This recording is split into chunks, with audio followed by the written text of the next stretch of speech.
کیا آپ کبھی یہ سوچ سکتے ہیں کہ پوری دنیا چند لوگوں کی خواہشات اور طاقت کی ہوس کی وجہ سے اندھیروں میں ڈوب سکتی ہے؟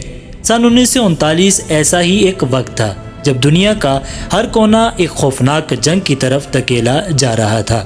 یورپ میں نفرت اور انتہا پسندی کا سایہ چھایا ہوا تھا اور ایشیا کے کئی حصوں میں بھی خوف اور بے چینی بڑھ رہی تھی۔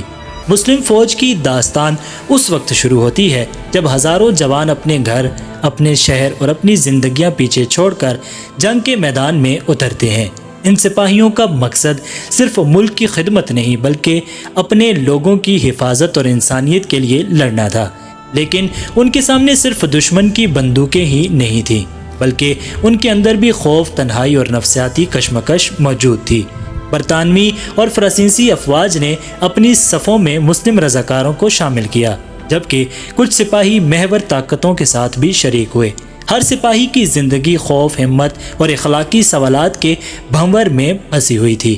کبھی ان کی آنکھیں جنگ کے مناظر کو برداشت نہ کر پاتی، کبھی دل میں اپنے گھر اور اپنے پیاروں کی یادیں سازش بن جاتی۔ اور جب ان سپاہیوں نے پہلی مرتبہ اپنی جان کے خلاف جنگی معرکے کا سامنا کیا، اب انہیں سمجھ آیا کہ یہ صرف ایک جنگ نہیں بلکہ ایک روحانی اور نفسیاتی سفر ہے۔ ہر قدم پر موت کا سایہ، ہر دن ایک نئی کہانی اور ہر رات ایک خوفناک خواب ساتھ لاتی تھی۔ سوچئے، ہزاروں جوان جنہیں دنیا نے صرف اعداد و شمار کی صورت میں دیکھا، حقیقت میں اپنی جان کے خطرے کو گلے لگاتے ہوئے جنگ کے میدان میں اترتے ہیں۔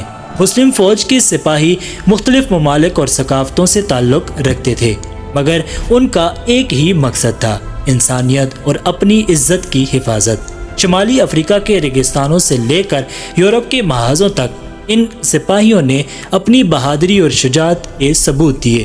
کبھی رات کے اندھیروں میں دشمن کے سایہ سے بچنے کے لیے چھپنا، کبھی زخموں اور بھوک سے لڑنا، یہ سب ان کے لیے روزمرہ کی زندگی بن چکا تھا۔ ہر سپاہی کے پاس ایک کہانی تھی، کوئی بیٹا تھا، کوئی بھائی اور کوئی دوست۔ سب نے اپنی زندگی کا سب سے بڑا امتحان یہیں دیا، لیکن یہ صرف جسمانی جدوجہد نہ تھی، ان کے دلوں اور دماغوں میں اخلاقی کشمکش بھی بڑھ رہی تھی۔ کبھی احکامات کا بوجھ، کبھی دشمن کے سامنے انسانیت کے سوال، ہر فیصلہ، ہر عمل ان کے لیے ایک نفسیاتی بھول بھلیا بن گیا تھا۔ اور پھر بھی ان جوانوں نے ہمت نہ ہاری، اپنی زندگیاں ایک مقصد اور مشن کے لیے قربان کر دیں۔ یہ انجان داستان جو تاریخ کی کتابوں میں اکثر نظر انداز ہو جاتی ہے، دراصل ان کی روحانی اور نفسیاتی جدوجہد کا ثبوت ہے۔ یہ وہ کہانی ہے جو اندھیروں میں چھپی رہی، مگر اب سمجھنے کا وقت آ گیا ہے۔ سوچئے، آپ ریت کے صحرا میں کھڑے ہیں، چاروں طرف دھوپ کی تپش اور ہوا میں بارود کی بو ہے۔ یہی منظر تھا جب مسلم سپاہیوں نے شمالی افریقہ اور یورپ کے محاذوں پر اپنی جانیں قربان کی۔ ہر جنگ صرف دشمن کے خلاف نہیں بلکہ اپنی زندگی اور انسانیت کے لیے بھی تھی۔ ٹبرک کے ریگستانوں سے لے کر مونٹی کسینو کے پہاڑوں تک ان سپاہیوں نے ایسے مناظر دیکھے جو انسانی سوچ سے ماورا تھے۔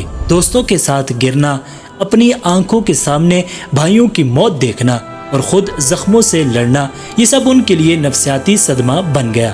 کبھی ان کے دل سے ہمت نکل جاتی، کبھی وہ خوف کے سائے میں جیتے۔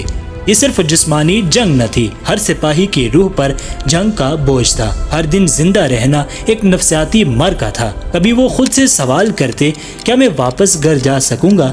یا میری جان کا کوئی مقصد ہے؟ لیکن پھر بھی انہوں نے اپنی ڈیوٹی اور اپنی عزت کے لیے خوف کو پیچھے چھوڑا اور ہر لمحے اپنی جان سے لڑتے رہے۔ محاذوں کی یہ بھیانک کہانی صرف تلوار اور بندوقوں کا کھیل نہ تھی بلکہ ایک روحانی اور نفسیاتی جنگ تھی۔ اور جیسے ہی یہ سپاہی ایک اور مشن کے لیے تیار ہوتے، ان کے سامنے ایک اور خوفناک سچائی کھڑی ہو جاتی۔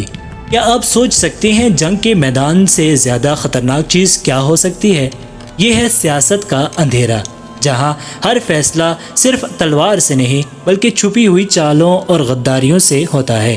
مسلم سپاہی جو اپنی جان خطرے میں ڈال کر لڑ رہے تھے، اکثر ان سیاسی کھیلوں کا شکار بن جاتے جن کے لیے وہ لڑ رہے تھے۔ برطانوی اور فرانسیسی کمانڈروں کے خفیہ معاہدے، محور طاقتوں کی پوشیدہ حکمت عملیاں اور اتحادیوں کی الجھنوں نے سپاہیوں کو کنفیوز اور جذباتی طور پر ٹوٹا ہوا بنا دیا۔ کبھی انہیں لگتا کہ وہ اپنے مقصد کے لیے لڑ رہے ہیں، مگر ہر قدم پر سیاسی غداری نے ان کے حوصلوں کو توڑ دیا۔ ہر حکم، ہر کمانڈ ان کے لیے ایک نفسیاتی بھول بھلیا تھی، جہاں صحیح اور غلط کا فیصلہ مشکل ہو گیا۔ اسی دوران مسلم فوج کے سپاہی اپنی روحانی اور اخلاقی حدود کے ساتھ بھی لڑ رہے تھے۔ کبھی ان کی وفاداری اور ایمان کا امتحان ہوتا، کبھی ان کے دل میں غم اور غصہ بڑھتا۔ یہ وہ وقت تھا جب جسمانی بہادری سے زیادہ ذہنی اور جذباتی مضبوطی کی ضرورت تھی، اور جیسے ہی یہ سپاہی اگلی جنگ کے لیے تیار ہوئے، ان کے سامنے ایک اور ہولناک حقیقت کھڑی تھی، ایک ایسی تباہی جو ہمیشہ کے لیے ان کے دماغ اور روح پر نشان چھوڑنے والی تھی۔ سوچیے، ایک شہر جو کبھی روشن اور زندہ تھا، اب خاک اور دھوئیں میں بدل گیا ہے۔ یہی منظر مسلم فوج اور عام شہریوں کے لیے دوسرے جنگ عظیم کے نقصان کا تھا۔ شہر، گاؤں اور علاقے مکمل طور پر تباہ ہو گئے۔ ہر کونے میں موت اور اداسی کا سایہ تھا۔ ہر زخم اور قربانی ایک کہانی سناتی تھی، درد، بھوک اور روحانی خالی پن کی۔ شمالی افریقہ سے یورپ تک مسلم سپاہیوں نے اپنی جانیں قربان کی، مگر ان کی جدوجہد صرف میدان جنگ تک محدود نہ تھی۔ ہر جنگ کے بعد زندہ بچنے والوں کو اپنے دوستوں، اپنے خاندان اور اپنے شہروں کی تباہی کا سامنا کرنا پڑتا۔ نفسیاتی زخم اور جذباتی صدمات نے ان کے اندر گہرا غصہ اور اداسی پیدا کر دی۔ یہ سب صرف جسمانی تباہی نہ تھی، ذہنی اور جذباتی درد نے ان کی روح کو بھی توڑ دیا۔ کبھی ان کی آنکھیں گرتے ہوئے دوستوں کو دیکھ کر بھر آتی، کبھی دل میں یہ سوال اٹھتا، کیا یہ سب قربانیاں واقعی کسی کام آئیں گی؟ ہر نقصان، ہر موت اور ہر اندھیرا یہ ثابت کرتا تھا کہ جنگ صرف میدان کی لڑائی نہیں، بلکہ انسان کی روح اور دماغ پر بھی ایک ہولناک سفر ہے۔ اور جب سپاہیوں نے اپنی آنکھوں سے تباہی کی حقیقت دیکھی، انہیں سمجھ آیا یہ سفر ختم نہیں ہوا۔ ان کا نفسیاتی بوجھ ہمیشہ ان کے ساتھ رہے گا، ایک بھٹکتی ہوئی یاد کے طور پر۔ سوچئے، جنگ ختم ہو گئی، دشمن اور دوست سب اپنی اپنی غلط فہمیوں اور خواہشات کے پیچھے ہٹ گئے، لیکن مسلم فوج کے سپاہی جنہوں نے اپنی جانیں قربان کی تھی اکثر تاریخ کی کتابوں میں نظر نہیں آتے۔ یہ خاموش ہیروز جنہوں نے انسانیت اور فرض کے لیے لڑائی کی، ان کی کہانیاں اکثر بھلا دی گئیں۔ جنگ کے بعد زندہ بچنے والوں کو اپنے زخموں، صدمات اور کھوئی ہوئی یادوں کے ساتھ جینا پڑا۔ ہر سپاہی کے اندر ایک روحانی اور نفسیاتی بوجھ تھا، کبھی اپنے حکمرانوں کے فیصلوں پر غصہ، کبھی دوستوں اور بھائیوں کی قربانی پر غم۔ یہ لوگ اپنی زندگیاں دوبارہ بنانے کی کوشش کرتے، مگر اندر کی خوفناک یادیں اور جذباتی زخم ان کے ساتھ رہتے۔ اور پھر بھی ان جوانوں کی کہانی ایک مثال ہے، ہمت، وفاداری اور قربانی کا ثبوت ہے۔ یہ صرف جنگ کے ہیرو نہ تھے، بلکہ اپنی اندرونی نفسیاتی اور اخلاقی جنگوں کے فاتح بھی تھے۔ ان کی روحانی اور جذباتی مضبوطی نے یہ ثابت کیا کہ اصل بہادری صرف تلوار اور بندوق سے نہیں، بلکہ انسانیت اور ایمان سے ہوتی ہے۔